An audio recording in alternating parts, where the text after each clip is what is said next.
Bonjour tout le monde. Alléluia. Bonjour, bonjour. Nous sommes ici pour louer le Seigneur. Amen, Amen. amen. Alléluia. Amen. Oh, merci Seigneur pour ta présence parmi nous. Oui, Seigneur. Aujourd'hui, Alléluia. Seigneur, Alléluia. Seigneur, on te loue et Seigneur, Oui, on prie pour Seigneur. tous ceux qui ne sentent pas bien, se Gloire, sentent pas bien gloire. aujourd'hui. En ton nom, Seigneur. Gloire et gloire, Alléluia. Nous prions, Seigneur, ta puissance dans leur vie. Seigneur, tu es le Dieu qui nous guérit, Seigneur. Alléluia. Gloire à toi, Seigneur. Oh Jésus, on élève notre foi aujourd'hui, Seigneur, et on te dit merci, Seigneur, pour ta présence parmi nous. Tu es toujours là. Tu es fidèle, Seigneur Dieu. Alléluia. Alléluia, Jésus. Merci, Jésus. Merci, Seigneur. Alléluia. Alléluia. Jésus. Alléluia. Merci, Gloire à toi, Jésus. Seigneur Jésus. Gloire à Oh, toi, merci, Seigneur Jésus. Alléluia. Ébloui, mélodie, sur ton d'un chant d'amour, chant de délivrance devant mes ennemis, de mes craintes s'enfuient. Ébloui par tes mélodies, autour d'un chant d'amour, chant de délivrance devant mes ennemis, toutes mes craintes s'enfuient. Tu m'as ébloui par tes mélodies, tu m'entoures d'un chant d'amour, chant de délivrance devant mes ennemis, toutes mes craintes s'enfuient. Tu m'as ébloui par tes mélodies, tu m'entoures d'un chant d'amour, chant de délivrance devant mes ennemis, toutes mes craintes s'enfuient. Je ne suis plus esclave de la peur, je suis enfant de Dieu. Je ne suis plus esclave de la peur, je suis enfant de Dieu. Je ne suis plus esclave de la peur, je suis enfant de Dieu. Je ne suis plus esclave de la peur, je suis enfant de Dieu. Oui, Jésus, tu m'avais choisi, appelé par son nom. Tu m'avais adopté dans la famille, ton sang coule dans mes veines. Avant ma naissance, tu m'avais choisi et appelé par mon nom. Tu m'as adopté, je suis de ta famille, ton sang coule dans mes veines. Je ne suis plus esclave de la mort, je suis enfant de Dieu. Je ne suis plus esclave de la mort, je suis enfant de Dieu. Je ne suis plus esclave de la peur, je suis enfant de Dieu. Je ne suis plus esclave de la mort. Je suis enfant de Dieu. Oh, oh, oh, oh, oh, oh. Alléluia, oui Jésus. Oh, alléluia, alléluia. Oh, oh, oh. Père, et je peux la traverser. Se noie dans ton amour. Oui Jésus, alléluia. Sauvé, alors je peux chanter. Je suis enfant de Dieu. Tu fends la mer et je peux la traverser. Peur se noie dans ton amour. Tu m'as sauvé, alors je peux chanter. Je suis enfant de Dieu. Je ne suis plus esclave de la peur. Je suis enfant de Dieu. Je ne suis plus esclave de la peur. Je suis enfant de Dieu. Je suis enfant de Dieu. Je suis enfant de Dieu. Je suis enfant de Dieu. Alléluia. Alléluia. Merci Jésus. Oui, Seigneur Jésus. Oh Jésus. Notre seul nom. Il n'y a qu'un seul nom. Oui, Seigneur. Oui, Seigneur. Puissant pour sauver. Puissant pour sauver. Oh Jésus. Il n'y a qu'un seul nom. Il n'y a qu'un seul nom. Puissant pour sauver. Puissant pour sauver. Alléluia. Il n'y a qu'un seul nom. Il n'y a qu'un seul nom. Puissant pour sauver. Puissant pour sauver.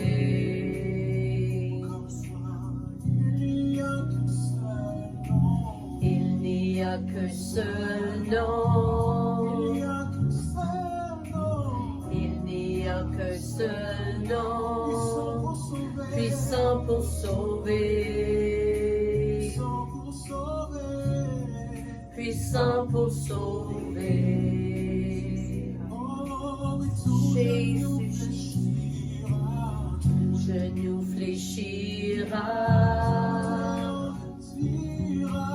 toute la langue dira,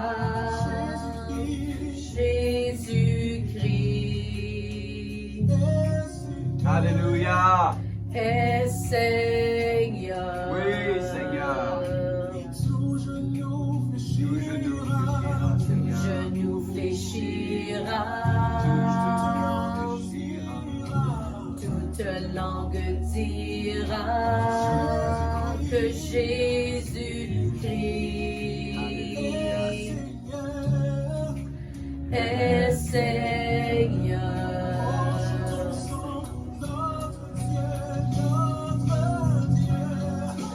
Dieu est victorieux.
descends, Saint-Esprit, descends, Saint-Esprit, descends. Oui, Jésus, descends, Saint-Esprit, descends, Saint-Esprit, descends, Saint-Esprit, descends. Oh, oui, Jésus, oui, Seigneur, alléluia, Jésus, oh, alléluia, alléluia, Saint-Esprit, descends.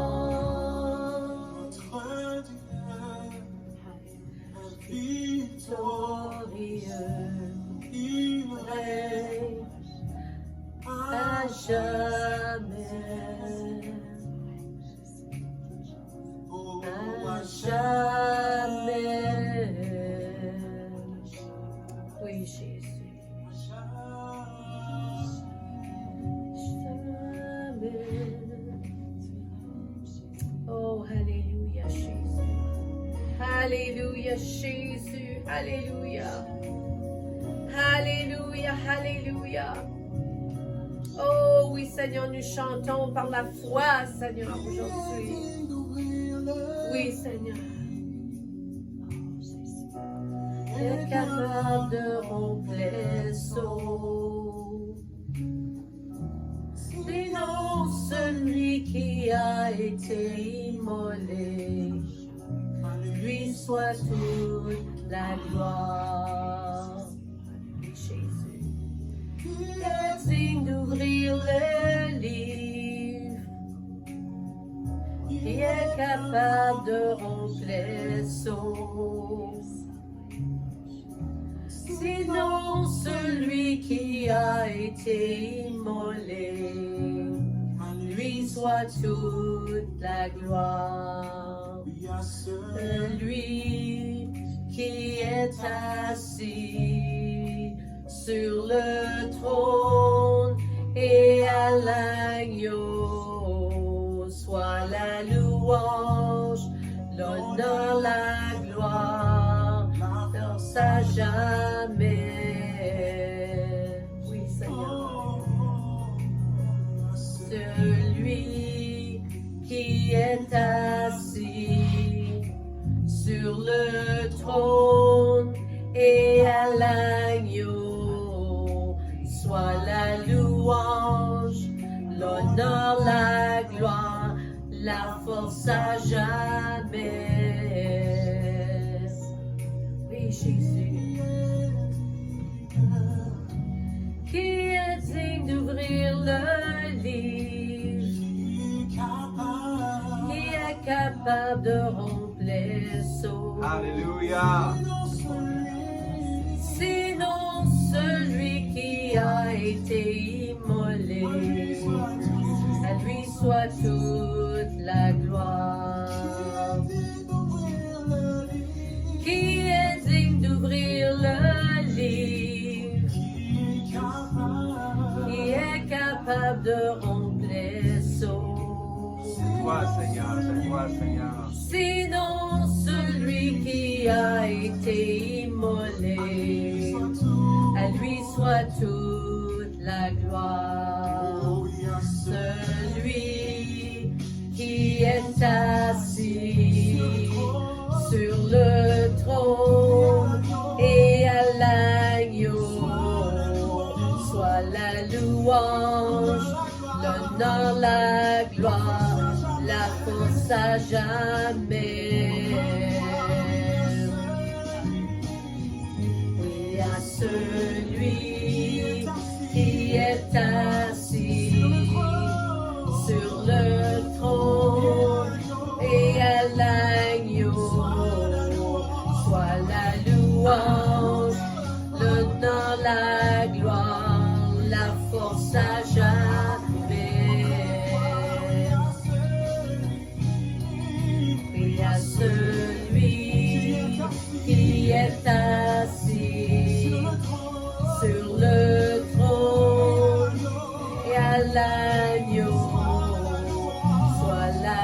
louange, l'honneur, la gloire, la force à jamais.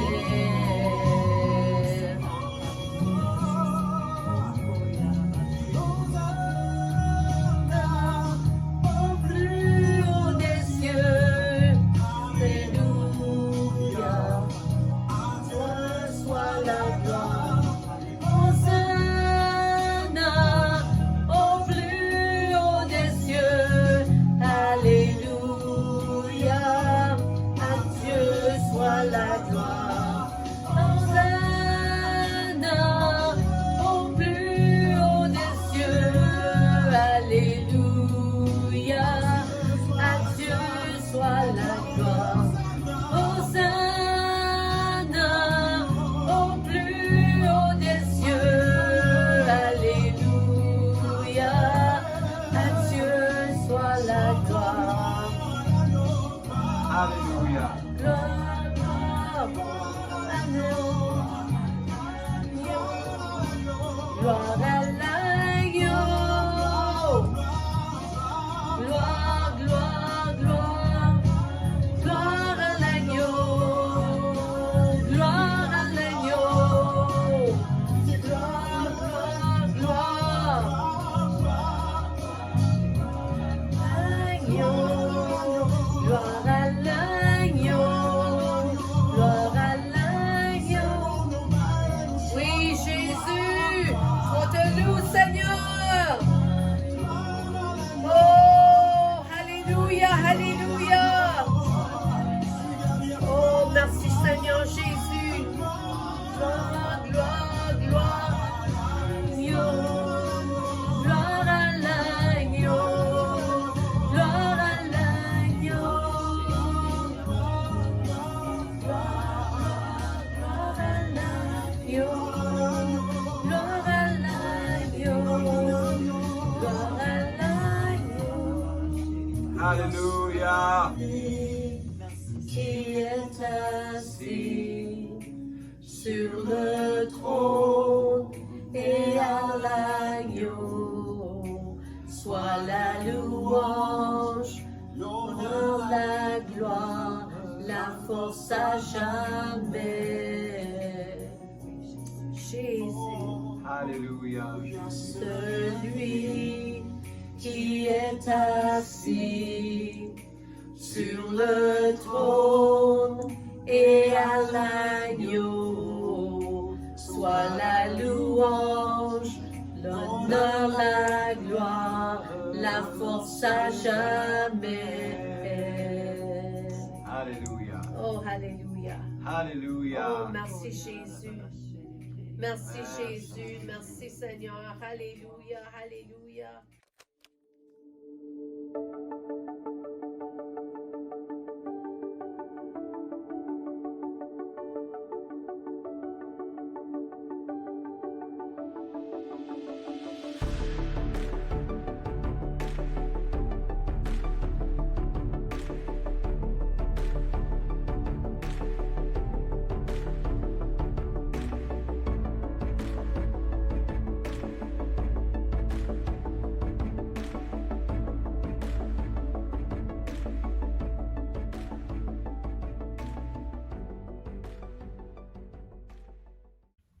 Bonjour tout le monde, Alléluia. Bienvenue à notre service du dimanche. On va continuer encore cette semaine avec dans notre série Créé à son image, Alléluia, créé à sa ressemblance.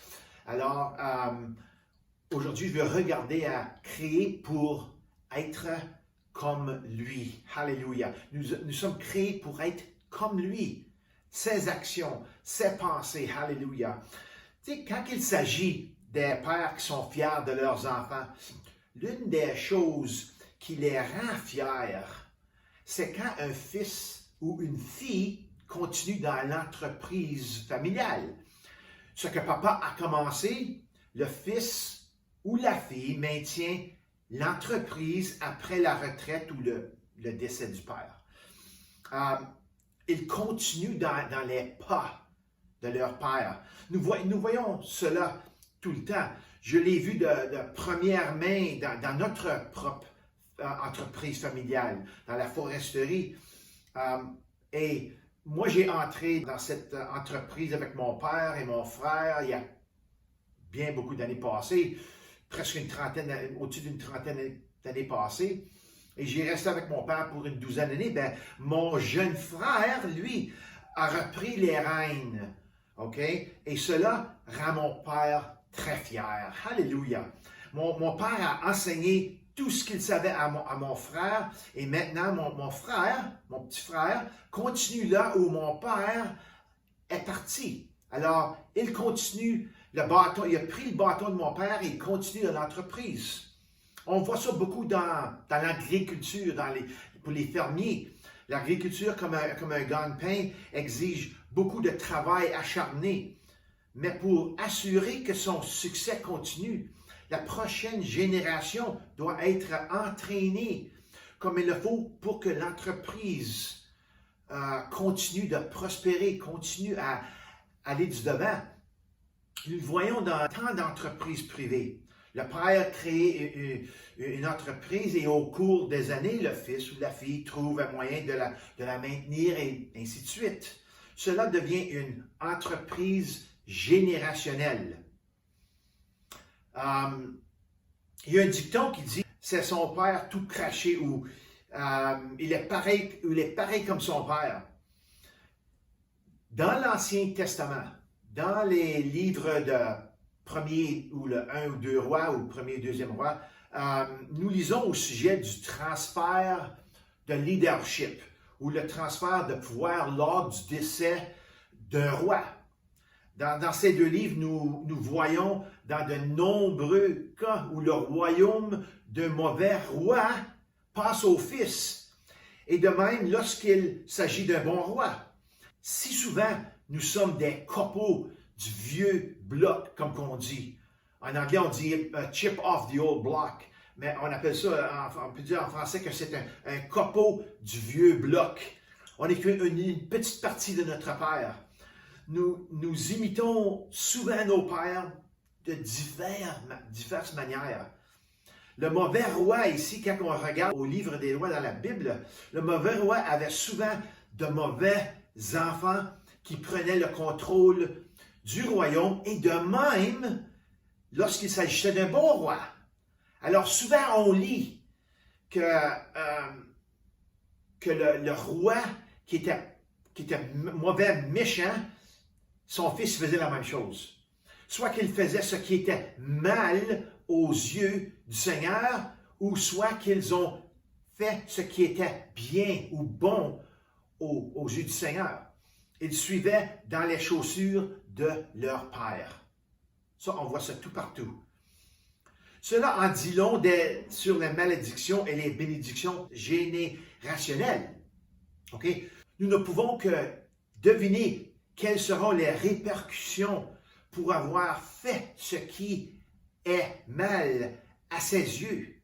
Ou nous ne pouvons que deviner le résultat incroyablement bon qui se produit lorsque nous faisons ce qui est bon à ses yeux. Puis c'est ça qu'on voit dans les livres des rois. Alléluia. Il y a des bénédictions et il y a des malédictions qui se passent. Et tout cela se passe naturellement par le principe de moissonner et semer. Et dans une certaine mesure, le principe scientifique de cause et effet. Okay? Vous avez entendu ça, de cause et effet. Quand vous poussez quelque chose, ça continue. Ou il y a une force qui est exercée. Maintenant, la Bible dit dans Genèse 1, 26 et 27 que nous sommes créés à l'image et à la ressemblance de Dieu. Je pense que c'est mon 5e message et chaque fois, on utilise cette écriture parce que c'est ça ma série, créée à l'image de Dieu, à sa ressemblance.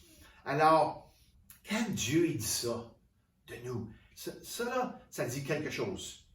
Quelque chose de très important. Alors, voici la question de 64 000 $. Ça, c'est un vieux dicton.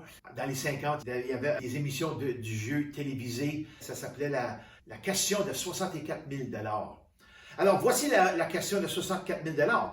Si je suis créé à l'image et à la ressemblance de Dieu, quelle partie de moi lui ressemble-t-il?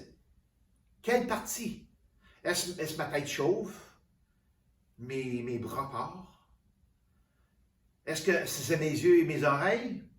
Parce que si c'est le cas, Dieu est sur le point d'avoir une chirurgie, une opération pour les cataractes. Alors c'est certain que ce n'est pas notre corps physique. Demandez-vous une question, de quelle nationalité ressemble-t-il? C'est quelle partie de nous? Qu'est-ce qui me fait ressembler à mon Père céleste de la même manière que je ressemble à mon Père terrestre? Il y a des affaires ici, il faut qu'on voit ce matin. OK? Commençons avec ça. On va commencer par l'esprit. Adam a été créé à partir de la substance de la terre. Ensuite, qu'est-ce que Dieu a fait? C'est que Dieu a soufflé le souffle de vie dans les narines d'Adam et la Bible dit qu'il est devenu un être vivant. Il est devenu un être vivant. Considérez-le comme le coup d'envoi de l'homme. C'est comme ça que le Dieu nous a craqués. Il nous craint après ça, on s'en va. Il nous donne le souffle dans notre être. Alléluia. Quand on sort de notre maman, on est dans l'eau, mais quand on est né, maintenant on a l'air dans nos poumons. C'est la même chose avec Adam. Dieu l'a créé, après ça, il a mis le souffle de vie dans ses narines et il est devenu un être humain. Alléluia. Par conséquent, nos corps physiques ne vivent que grâce à l'aspect spirituel et l'âme de nos êtres.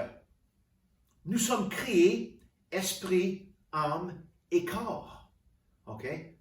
C'est notre esprit qui ressemble à Dieu. C'est notre esprit, pas notre corps. Okay? L'âme représente moi de manière invisible. Parce que mon âme, ça décrit moi spécifiquement.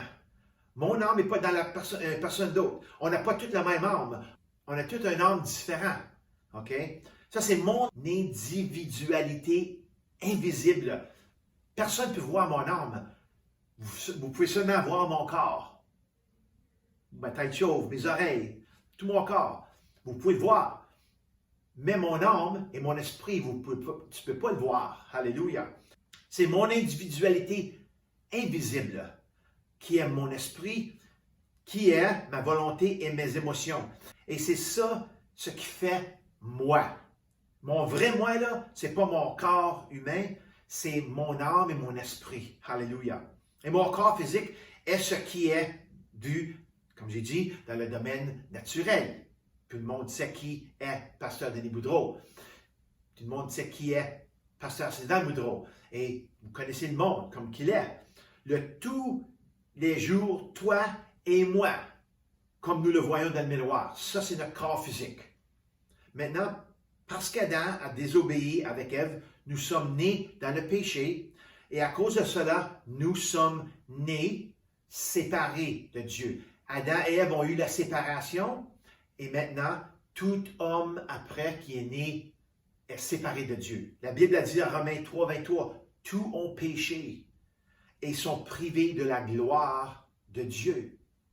Et à cause de cette séparation, notre homme spirituel ne vit que pour lui-même et non pour Dieu. Alors, c'est important de savoir comment on est né. Savoir qu'on a un esprit, qu'on a un âme et qu'on a un corps. Alléluia. Et comment ça fonctionne, tous ces trois-là.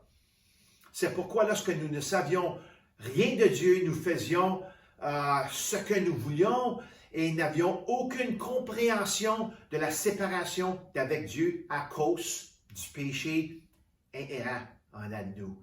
Le péché qui était avec nous depuis la naissance. Si on n'a pas été élevé dans un foyer chrétien, avec des parents qui croyaient à Jésus et qui étaient des disciples et suivaient Jésus, tu ne rechercheras pas Dieu parce que tu n'as pas de désir, aucun désir de faire des choses qui étaient bonnes aux yeux de Dieu. Nous avons tous péché et nous avons adoré ça. Tu sais, comme quand tu es pécheur, là, c'est quelque chose que tu fais naturellement. Et souvent, tu vas aimer ça. Beaucoup de monde aime le péché. Ça s'appelle vivre dans la chair. Nous avons fait ce qui était bon à nos propres yeux, selon ce que nous pensions qui étaient les choses qui étaient bonnes. OK? Puis nous avons entendu la parole, puis nous avons ressenti sa conviction, puis nous avons reçu son salut, et maintenant nous grandissons en lui. Je vous dis ça, c'est mon témoignage. C'est sûr que j'allais à l'église quand j'étais jeune, mais je ne connaissais pas Dieu. Je connaissais à propos de Dieu, mais je ne connaissais pas Dieu. Alors après l'église, on faisait qu'est-ce qu'on voulait. D'abord qu'on avait été à l'église, et puis on avait été baptisé comme enfant, comme bébé, et puis on a fait la confirmation. On était à travers des procès rituels. Mais quand j'ai entendu la parole de Dieu, vraiment entendu la parole de Dieu, à travers des amis, j'ai eu la conviction, alléluia, et je donné ma vie à lui. Et maintenant, je grandis en lui. Maintenant, nous sommes dans une mission à la vie longue. Tous ceux qui sont chrétiens, vous êtes dans une mission à la vie longue, un processus à la vie longue pour devenir comme lui, en lui, ressemblant de plus en plus. Vous savez, on est dans un processus de ressembler de plus en plus à Dieu. C'est comme quand un homme et une femme se marient ensemble, les deux deviennent un. Mais ça prend du temps avant qu'ils deviennent un. C'est sûr. Ils ne sont pas un parfaitement, instantanément. Oh, on est mariés. Oui, je te prends comme femme. Oui, je te prends comme mari. Alors, vous êtes mariés. Ça prend du temps à se développer pour s'unir où tu deviens un. OK? Il y a des affaires, c'est sûr, qui commencent tout de suite. Vous êtes un. Mais il y a deux différents caractères qu'il faut commencer à devenir un. C'est un processus. Ça, c'est à la vie longue. OK?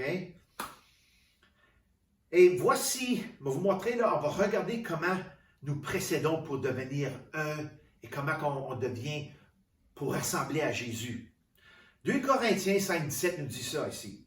Si quelqu'un est en Christ, il est une nouvelle créature. Alléluia. Les choses anciennes sont passées.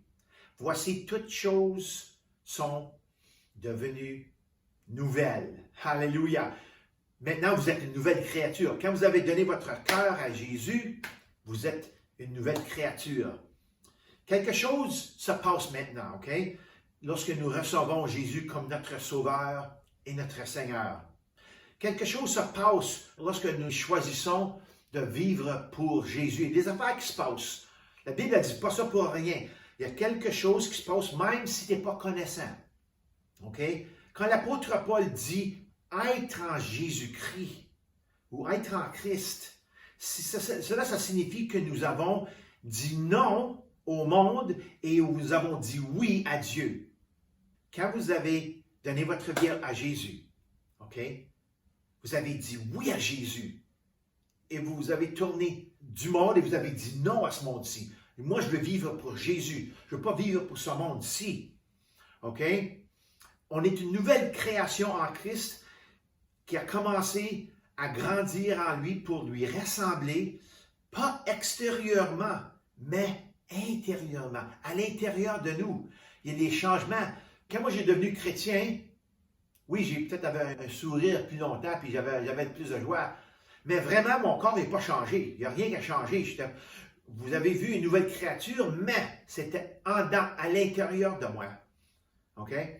Nous recevons Dieu en nous d'abord, afin que sa foi qui est en nous puisse être vue par les autres comme un témoignage que nous lui appartenons. Alors, c'est sûr, ça commence à l'intérieur, mais ça va sortir à l'extérieur. Les choses que je faisais avant, je fais un effort par la parole de Dieu, par le Saint-Esprit qui travaille en moi, de ne plus le faire. Des affaires pécheresses, des affaires qui ne sont pas plaisantes à Dieu. Et quand ça arrive, quand on ne le fait plus, bien, le monde commence à voir quelque chose, il commence à voir l'extérieur, parce que qu'est-ce qui est à l'intérieur commence à sortir. Alléluia. Je me rappelle, quand je travaillais à la mine, quand j'ai reçu Jésus-Christ, il y avait toutes sortes de choses qui se passaient. Mon caractère, il commençait à changer. mes actions changeaient et le monde il a commencé à voir, hey, c'est plus la même personne là, parce qu'il commençait à voir un Denis qui était différent. Alléluia. Parce que mes actions étaient différentes. J'ai trouvé une analogie qui était un petit peu différente aujourd'hui pour démontrer une nouvelle créature. OK? En Christ, c'est comme avoir cette odeur de nouvelle voiture. Tu sais, quand on achète une nouvelle voiture, ça sent une senteur, une odeur d'une nouvelle voiture. OK? Mais c'est comme ça spirituellement. Vous êtes une toute nouvelle créature. Pas de rouille, pas d'odeur de fumée de cigarette. Des fois, tu achètes un automobile qui était usagé et ça sent la cigarette parce que la personne y fumait. Pas comme ça ici, OK? Regardez l'analogie, regardez l'image que je t'apprends à dire. Il n'y a pas de rouille, il n'y a pas d'odeur de fumée de cigarette, pas de pare-brise fissuré ou cassé, craqué, ou des pneus chauves, rien. Plus de son, tu sais, des fois tu promènes ton automobile, là, et tout, il fait des sons quand tu fais des bumps et des trous, là, ça clink, clink, clink, clink, ça, tu sais, ça fait des sons, des sons drôles. C'est plus comme ça. Tu es brillant et propre comme une nouvelle voiture et avec une garantie à vie, on peut dire comme ça. Alléluia. Tu peux arrêter avec les nouveaux freins. Tu peux arrêter sur une scène. Tu sais, on dit ça comme ça. Le climatiseur te garde au frein et te garde rafraîchi. Alléluia. Tu es tout nouveau. C'est ça qui arrive quand tu es une nouvelle créature. Alléluia. En Jésus-Christ. Mais, dites avec moi, mais, parce qu'on sait des fois qu'une belle voiture ne garde pas toujours sa beauté. OK? Mais après un certain temps, si tu ne prends pas soin de ton nouveau toi, de nouveaux sons peuvent commencer à venir de l'intérieur. Ça va, je vais l'expliquer, qu'est-ce que je veux dire ce matin. Donc, tu dois garder et protéger ton homme spirituel qui est en processus de croissance, en processus de devenir comme notre Dieu. Alléluia. Pas être Dieu, être comme Dieu, dans son caractère, dans nos actions. Alléluia. Alors, voici comment que nous procédons. Romains 12, 1 et 2 nous explique quelque chose ici. Ça, c'est Paul qui parle. Paul à l'épître des Romains. Il dit, je vous encourage donc, frères et sœurs, par la compassion de Dieu, à offrir votre corps comme un sacrifice vivant. Alléluia. Saint, agréable à Dieu. Ce sera de votre part un culte raisonnable. C'est raisonnable. Je vais l'expliquer. Ne vous conformez pas au monde actuel, mais soyez transformés par le renouvellement de l'intelligence. On parle ici, là. Afin de discerner quelle est la volonté de Dieu, ce qui est bon, agréable et parfait. Alléluia. Alors, il y a une procédure ici. Il y a quelque chose qu'il faut qu'il arrive. Il faut qu'on soit transformé et non conformé. On soit transformé de qui on était auparavant, comme pécheur. Il y a encore des affaires en nous. Il faut se débarrasser. Il y a toutes sortes de choses en nous. Quand on est devenu chrétien, oui, on est une nouvelle créature, mais on est une nouvelle créature avec des affaires, du bagage qu'il faut se débarrasser. Et c'est un processus, OK? Ça dit, ne vous conformez pas au monde actuel. Alors, ne continuez pas dans cette manière, mais soyez transformés. Alléluia. Alors, nous le faisons en deux parties. C'est une vie de sacrifice et une vie de transformation. Alléluia. C'est pas toujours quelque chose qui va être facile, mais l'éternité est en jeu ici. Alléluia. Et il faut vraiment prendre ça au sérieux. On peut sourire, on peut avoir une joie incroyable, mais il y a toujours un aspect sérieux, éternel à la parole de Dieu, à une vie chrétienne. Alors, la première chose, c'est de se présenter devant Dieu tous les jours. Qui dit à moi, un jour à la fois. On se présente pas quand on veut, à chaque jour. Tu sais, ça dit ici, je vous encourage donc, frères et sœurs, par les compassions de Dieu. Dieu a été compassionnant envers nous. Il y avait une miséricorde envers nous. OK? À offrir votre corps comme un sacrifice vivant. OK? Ça ne dit pas ici, mais ce n'est pas quelque chose qu'on fait quand on veut. C'est tout le temps. Alléluia. Notre vie à Dieu est une vie 24 heures. Du matin qu'on se lève, quand on se couche, et même dans le temps qu'on dort. On peut prier le soir et dire, Seigneur, sois avec moi, donne-moi des bons rêves, pas des rêves qui vont me donner des cauchemars. Alors, notre relation avec Jésus est 24 heures, même quand on n'est pas conscient. Alléluia, il est toujours avec nous. Alors, quand on offre nos corps comme un sacrifice vivant, saint, agréable à Dieu, c'est quelque chose qu'on le fait à chaque jour. Et il faut qu'on soit conscient que nous offrons notre corps. Alléluia. Dieu est bon. On peut dire, dans qu'est-ce qu'on vient de lire, comme qu'on présente notre corps vivant comme un sacrifice, je suis tout à toi, Seigneur. Voici ma vie. C'est comme ça qu'on se présente. On se présente à Dieu. Me voici, Seigneur. Voici ma vie, je te la donne. OK? Vivre pour Jésus est une vie de sacrifice. C'est une vie de sacrifice. De même qu'il a donné sa vie, Jésus. Jésus, sa vie, n'était pas par lui-même, mais était de son Père. Il a fait seulement ce que son Père lui avait dit. Il écoutait seulement ce que le Père lui disait. Alléluia. Alors, ses ordres venaient toujours du Père, ou ses paroles de faire quelque chose venaient toujours du Père. Il n'a jamais fait rien de ce que le Père ne lui disait pas de faire. Alors, il ne faisait pas ses propres choses. Il faisait seulement ce que Dieu voulait. Okay? C'est ça, une vie de sacrifice. Et nous le devons le faire aussi. Mais c'est un processus. C'est un processus à la vie longue. Ça, c'est notre culte raisonnable. Savez-vous que ça veut dire un culte raisonnable? Ça veut dire fidèle à la vraie nature d'être un croyant. C'est quoi la vraie nature d'être un croyant? C'est de suivre Dieu.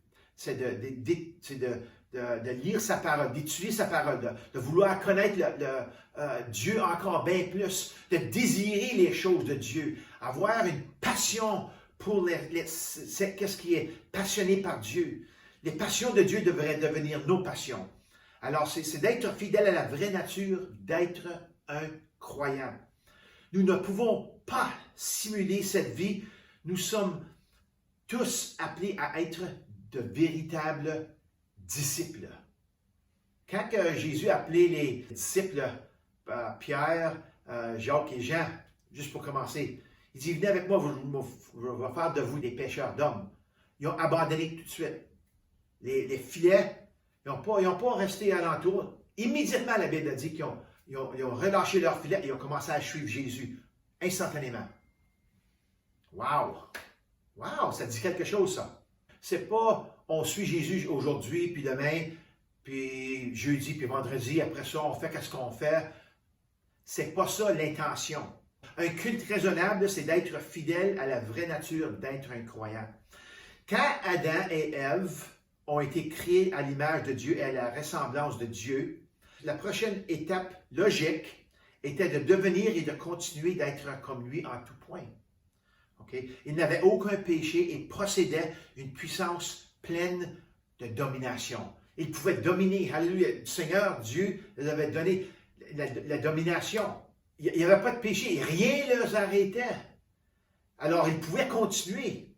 C'est ça qu'ils étaient supposés faire. C'est pas, comme j'avais dit la semaine passée, je crois, que Dieu les a créés, il les a mis dans le jardin, puis il a dit, tiens, ayez du fun, faites ce que vous voulez, parce que, tu sais, j'ai fait ça pour vous. Ah ouais, let's go, ayez du fun. On se parlera plus tard quand je viendrai vous visiter la prochaine fois. C'était pas comme ça. C'est de continuer la relation, continuer à se développer. Alléluia. Ils ont tout perdu. Mais grâce à Christ, nous pouvons la récupérer. Grâce à un style de vie sacrificiel et de culte raisonnable à Dieu. Le mot culte raisonnable en grec, c'est logikos, OK? Où on trouve le mot logique, la logique. Lorsque nous sommes sauvés, le changement logique et naturel ou la où la direction de la vie est envers Dieu et sa parole, de vouloir être obéissant à ce que sa parole dit. Alléluia. Nous portons, on peut dire ça comme ça, nous portons le t-shirt et la casquette de l'équipe. Nous faisons partie de l'équipe Jésus maintenant. Alors, si on a ça, il faut agir de cette manière-là. Alors, je vais vous encourager de cette manière comme Paul encourage le peuple romain. Quand il dit, là, je vous encourage, donc frère, c'est pas juste quand je vous encourage à le faire. Là. Non, je vous encourage. C'est quelque chose de... Paul était un apôtre très passionné. Il savait de quoi il était sorti de, de la religion rigide. Et il est sorti, puis il a vu la liberté en Christ. Il nous implore ici, il nous dit ici, je vous encourage, comme qu'il dit dans beaucoup de choses. Il est très passionné, Paul. Okay? J'encourage donc, frères et sœurs, par la compassion de Dieu, à vous offrir votre corps comme un sacrifice vivant. Nous lui offrons nos vies pour faire sa volonté. Ce n'est pas toujours facile, car nous nous combattons tous les jours contre notre propre chair. Vous savez que votre chair, on est une nouvelle créature, c'est sûr. La Bible elle dit, son esprit est en nous et il est vivant maintenant. Il n'est plus dormant. Avant, on était mort à Dieu parce que notre esprit était mort. Mais quand on a reçu Jésus, notre esprit est venu en vie. Alléluia. Et maintenant, on a le désir de faire les affaires de Dieu. Mais aussi, il y a encore un désir qui nous tire à faire des choses qu'on faisait auparavant. Alors, on se combat chaque jour dans notre chair. Il faut dire non à notre chair et oui à Dieu. Alléluia. Et puis, verset 2 nous dit, ne vous conformez pas au monde actuel. Romains 12, verset 2, c'est ça qu'il nous dit. Ne vous conformez pas au monde actuel.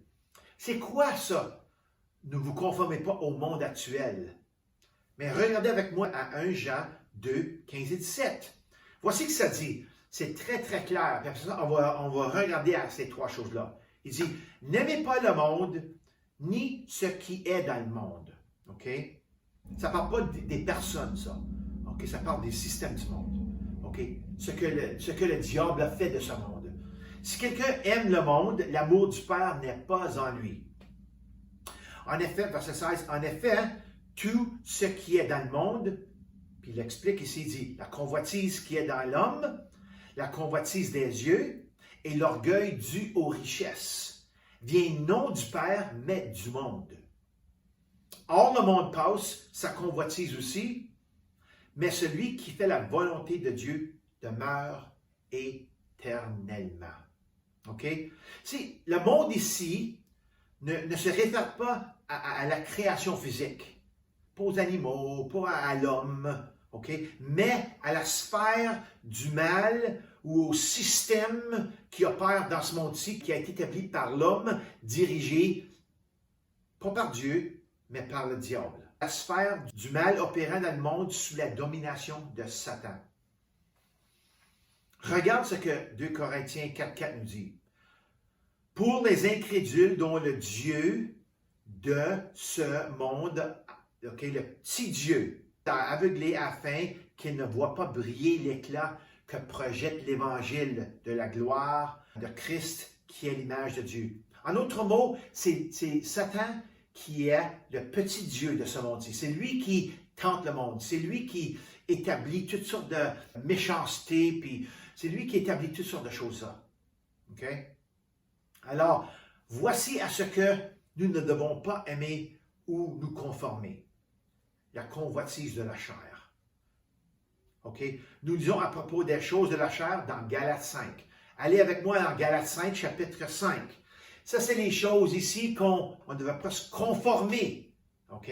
On ne se conforme pas à ce monde, puis c'est ça ici qui est dans le monde. OK? Les œuvres de la nature humaine sont évidentes. Les voici. Ce sont l'adultère, on ne se conforme pas à ça. L'immoralité sexuelle, on ne se conforme pas à ça. L'impureté, la débauche, l'idolâtrie, la magie, les haines, les querelles, les jalousies, les colères, les rivalités, les divisions, les sectes, les meurtres, l'ivrognerie, les excès de table et les choses semblables. C'est ça le monde. C'est ça ce que le monde est fait. Ça, on voit ça à chaque jour. Si vous ouvrez la télé, vous allez voir tout ça. Alors, on ne se conforme pas à ça. Une autre chose qu'on ne se conforme pas, c'est la convoitise des yeux. C'est toutes les choses qu'on désire dans notre âme, dans notre pensée, en dehors de la volonté de Dieu. Soit que ce soit la convoitise. La convoitise comme les hommes. Il y a beaucoup d'hommes qui ont des problèmes quand ils regardent des belles femmes et ils ont la convoitise des femmes. Et à un petit degré, la convoitise des hommes aussi. C'est pas seulement les hommes, mais les femmes aussi, mais à un petit degré, les hommes, c'est plus quelque chose qui nous attaque. Alors, toutes ces choses-là, toutes ces choses qui se passent en dedans ici, OK, qu'est-ce que nos yeux voient? Oh, j'aimerais ça avoir une voiture comme ça. Ah, mon voisin, il a une belle piscine. Oh, il y a ci, il y a ça. J'aimerais ça avoir ça. Je regarde dans son garage, il y a ça, puis il y a ci, puis oh, je vais avoir ça, moi. Ah, tu sais. Puis c'est la convoitise des yeux. Puis la troisième chose, c'est l'orgueil de la vie. Ça, on parle de l'autosatisfaction, on parle de position ou de statut social. Tu sais, l'orgueil de la vie. J'ai bien fait dans la vie, moi. J'étais à l'école, j'ai eu un bon degré. Puis tu moques de l'humilité. Tu vas avoir du pouvoir, tu sais, de l'orgueil. T'emportes dans une place où tu veux des choses que tu ne devrais pas avoir. Une position sociale, de pouvoir, avoir du pouvoir soit dans les politiques ou d'un établissement de quelque sorte, de richesse, de beauté, de vanité, de vaine vantardise. Toutes sortes de choses comme ça. C'est ça l'orgueil de la vie. Ça s'explique assez facilement. C'est un homme qui est orgueilleux à cause que, regarde, moi j'ai ça, puis toi t'as pas ça. Moi je suis comme ci, puis toi t'es pas comme ça. Tu es plein d'orgueil, tu n'as pas d'humilité. Ça, c'est ça ici, ces trois choses-là. La convoitise des yeux, l'orgueil de la vie et les convoitises de la chair. Ces trois choses-là ici, c'est ça qui fait partie de la vie. La parole dit de courir de ces choses-là, de ne pas aimer ces choses-là. Alors, où est-ce que je commence pour ma transformation? Seigneur, je veux être transformé. Où je commence? Comment je fais ça? Transformez-vous en commençant par votre esprit. OK? Votre esprit est d'où vient votre action. À chaque chose que vous faites, vous le pensez. Si moi, je veux arrêter de parler, il faut que je fasse une décision. Les décisions sont faites ici. OK? C'est le siège du moi invisible, du vrai moi. OK? Chaque décision concrète est prise à partir de cet endroit, dans l'esprit, résultant en une action. Alors, si on veut changer nos actions, il faut changer notre pensée. Il faut commencer à changer ce qui est notre esprit ici, nos décisions. Par conséquent, lorsque notre homme spirituel prend vie en Jésus, notre désir devrait être de commencer le processus de transformation qui produira un esprit renouvelé, produisant une ressemblance dans les actions approuvées par Dieu. Alléluia! C'est comme ça qu'on commence à ressembler Dieu par nos actions, par la manière qu'on pense. Alléluia! Cela ne peut être fait qu'en recevant la parole de Dieu, qui est la Bible, dans nos cœurs et nos esprits. Il faut avoir la parole de Dieu. Cela commence à changer notre façon de voir et de comprendre les choses. Certaines choses que nous pensions qui étaient bonnes n'étaient pas vraiment bonnes, mais mauvaises. Alors, le processus d'être comme Jésus-Christ, d'être comme Dieu, quand on est une nouvelle créature, on va commencer à réaliser des choses. Wow, les choses là que je faisais avant, moi je pensais que c'était bon ça. Puis tu réalises à travers la parole de Dieu que c'est pas ce que Dieu veut. C'est pas vraiment bon parce que c'est qu'est-ce que ta chair veut.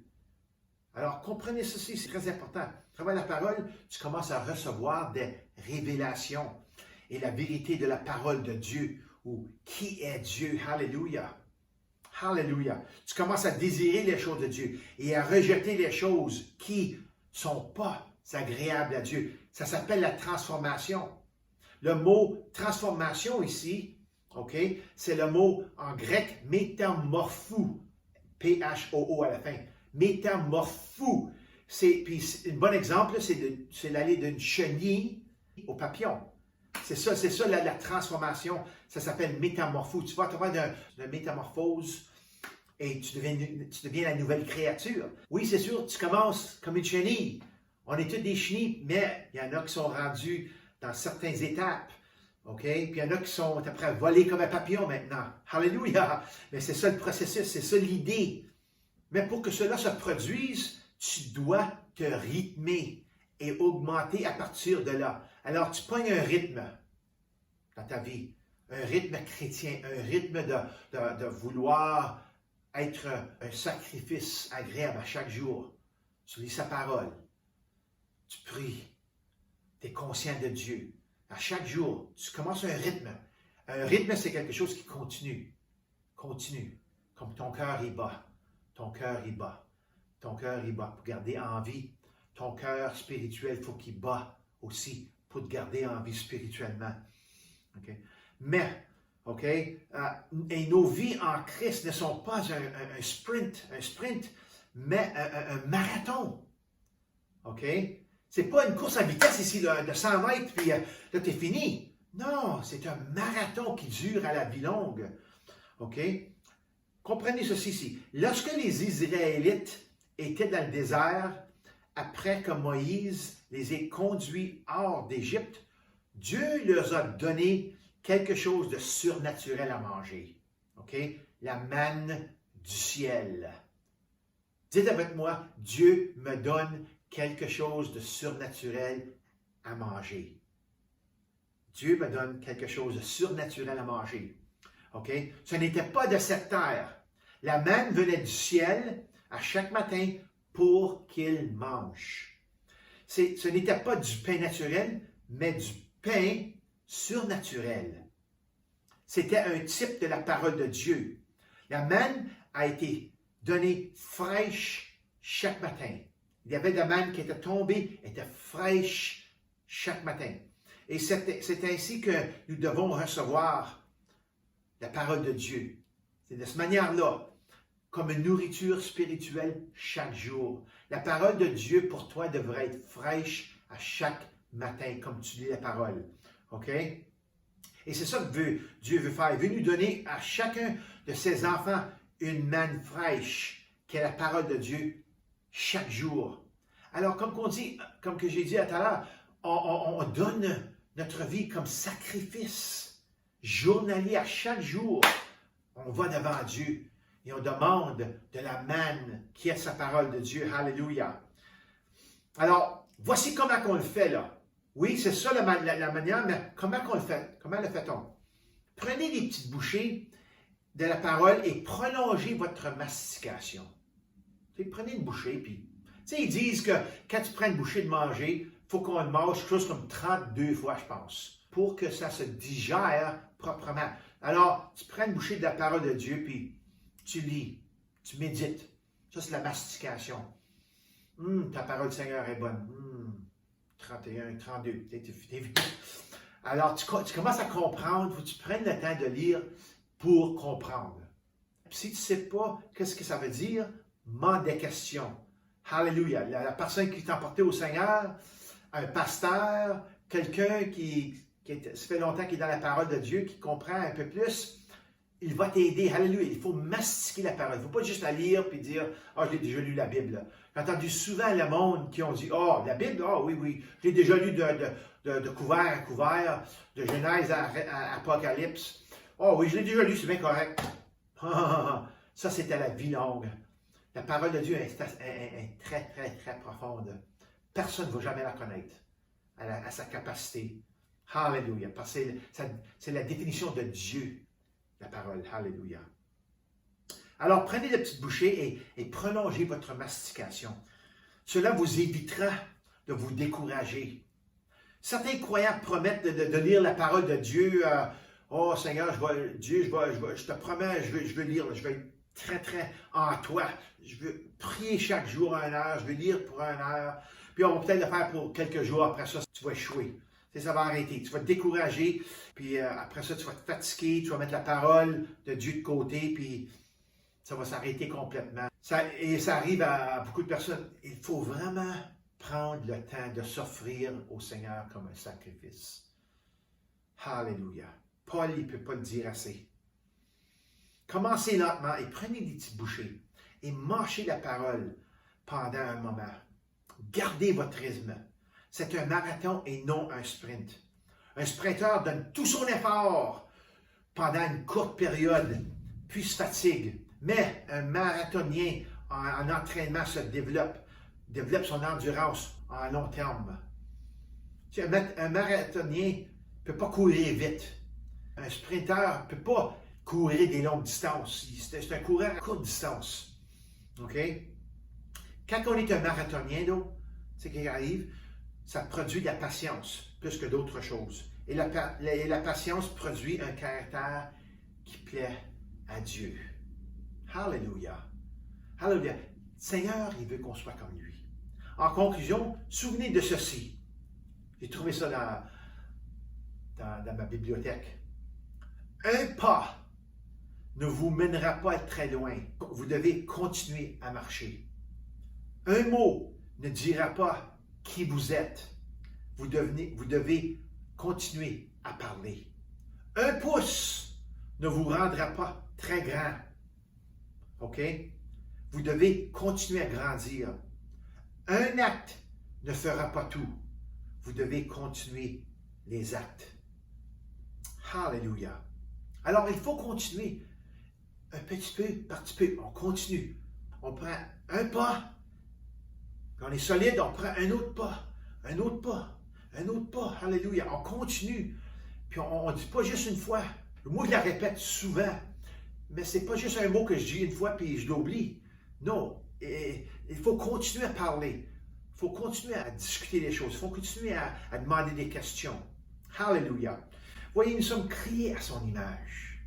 Ça, c'est l'une des plus belles choses que vous devez savoir dans votre vie. Vous êtes créés à son image, destinés dans le cœur de Dieu avant la création pour que nous soyons comme lui en acte et en caractère afin que la gloire de Dieu puisse être vue pour que le monde le voie partout dans ce monde. Alléluia.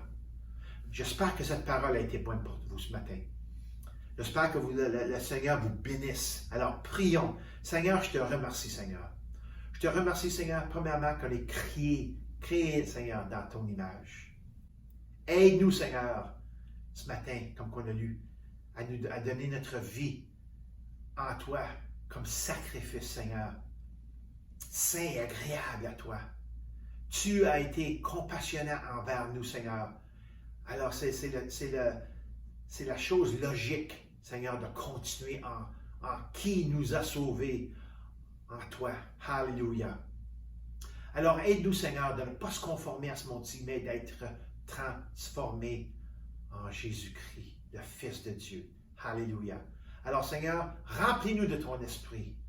Remplis-nous, Seigneur, de ta puissance. Alléluia. Tu es un bon Dieu. Alléluia. Au nom de Jésus. Amen. Alléluia. C'était bon pour moi. J'espère que c'était bon pour toi. Alors, à la semaine prochaine. Alléluia.